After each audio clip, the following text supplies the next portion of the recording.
तर आता बातमी आहे अहिल्यानगरमधून। सुनेत्रा पवारांना राष्ट्रवादीचा अध्यक्ष करा असं मागणी देणारं पत्र जिल्हाध्यक्ष अशोक सावंतांनी सुनील तटकरेंना लिहिलेलं आहे। अजित पवारांना खरी श्रद्धांजली द्यायची असल्यास सुनेत्रा पवारांना जे आहे ते राष्ट्रीय अध्यक्षपद आणि विधिमंडळाचं पक्षप्रमुख पदासह उपमुख्यमंत्री पद द्यावं अशी मागणी या पत्रामध्ये करण्यात आलेली आहे।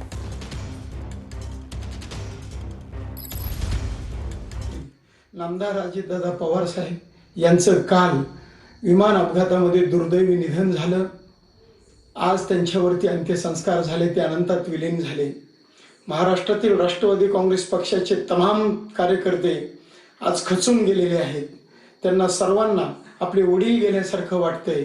माझी नम्रपणे खासदार सुनील तटकरे साहेब, प्रदेशाध्यक्ष महाराष्ट्र राज्य आणि प्रफुल्ल पटेल साहेब यांना आणि महाराष्ट्रातील तमाम राष्ट्रवादीच्या मंत्र्यांना, आमदार खासदारांना नम्रपणे विनंती आहे की अजितदादांच्या जागेवरती राष्ट्रीय अध्यक्ष म्हणून खासदार सुनेत्रावहिनी पवार यांची राष्ट्रीय अध्यक्ष म्हणून नेमणूक करावी।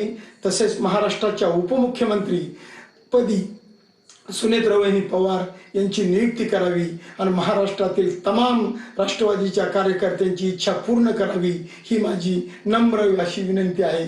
धन्यवाद।